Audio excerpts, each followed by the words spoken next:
বর্তমানে পৃথিবীতে ইসলামের আসল রাজনীতি বিলুপ্ত এবং অন্যান্য ধর্মের প্রবক্তারাও বলেছেন সব মানুষকে ভালোবাসতে হলে স্রষ্টার ভালোবাসা মানে সব মানুষকে ভালোবাসা, সব মানুষের কল্যাণ সাধন করা। কিন্তু ইসলামের নামে, কিন্তু কোন ধর্মের নামেই ইসলামের নির্দেশিত এবং ধর্মের নির্দেশিত এখন রাজনীতি নাই।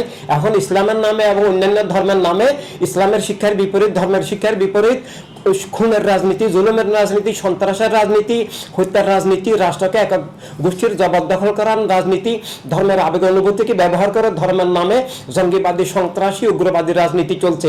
যেতে ইসলামী রাষ্ট্রের নামে তালেবান রাষ্ট্র, আল কাবলাভূমি আল আরবে ওয়াহাবি রাষ্ট্র, ইরানে শিয়াবাদী একক সাম্প্রদায়িক মানে স্বৈরতান্ত্রিক রাষ্ট্র, এগুলো চলছে। বাংলাদেশকেও আমরা দেখতে পাচ্ছি যে ইসলামী রাজনীতির নামে ইসলামের সার্বজনীন মানবতার রাজনীতি উৎখাত করে একক ধর্মের রাষ্ট্র, তালেবান রাষ্ট্র করার, জঙ্গিবাদী রাষ্ট্র করার, সাম্প্রদায়িক খুনি রাষ্ট্র করার চক্রান্ত চলছে এবং ইসলামের আসল রাজনীতিকে নির্বাপিত করার, ধ্বংস করার চেষ্টা চলছে।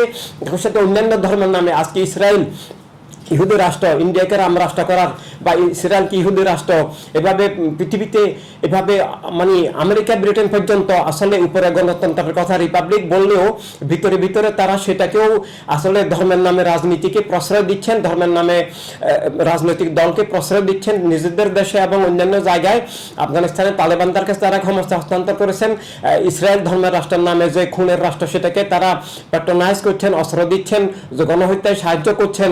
তো এইভাবে এইসব করে গণহত্যা করে একক ধর্মের নামে রাষ্ট্র করে গণতন্ত্রের দাবিটাও মিথ্যা হয়ে যায়।